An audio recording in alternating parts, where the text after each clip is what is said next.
I think I've just broken the mic stand. Thank you, friends, for coming along today, and thank you especially for all our Tibetan friends here in London for turning up. And isn't it fantastic to see so many Tibetan flags here in London? I look forward to seeing them one day flying over Lhasa again. The Chinese government, when they decided to bid for the Olympics, thought it would be a useful propaganda tool for themselves and their campaigns to pretend history is other than it is. Well, that propaganda tool is backfiring today on the Chinese. It's backfiring, as coverage on the television and the radio and in the newspapers tomorrow will be full of Tibetan flags.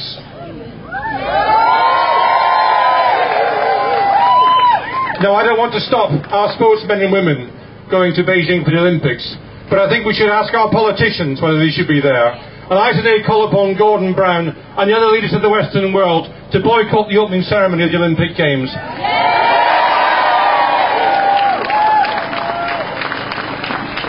And of course, John is right to make sure there is no appalling use of Tibet to parade the Olympic torch through. That must not be allowed to happen. The truth is out. The truth is out about the Chinese repression and brutality in Tibet, about the appalling human rights record.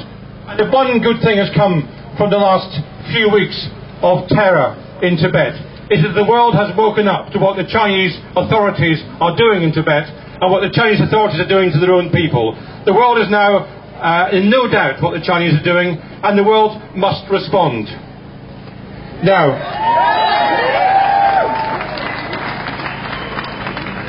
the world must respond must respond in good ways. It must respond by encouraging the UN Security Council and the Secretary General, Ban Ki-moon, to send a special delegation to Tibet, an independent delegation to Tibet, to report back to the world on what they find there. The Human Rights Committee of the UN needs as well to become involved in that. And we need to make sure that if there is dialogue between His Holiness the Dalai Lama and the Chinese, there must be independent monitoring of that. There must be an independent person there, and there must be open reporting back to the world, so we can see whether or not the Chinese are genuine. They have not been so far, whether they are genuine in their wish to negotiate with the Tibetans. We have a special role in this country, because we know, in Britain, because we dealt with Tibet, that Tibet was and should be an independent country.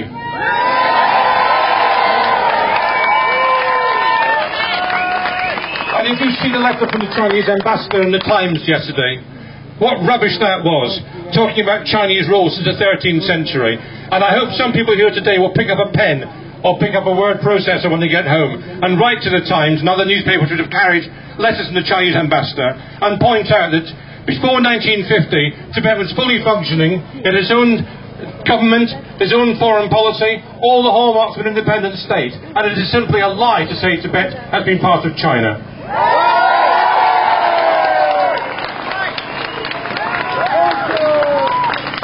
You know, the Chinese government, and not the Chinese people, but the Chinese government, through their actions, have brought dishonour upon their own nation. And they are revealed for what they are today, which is a bunch of butchers operating with a policy of brutality in Tibet and against those who disagree with their narrow views.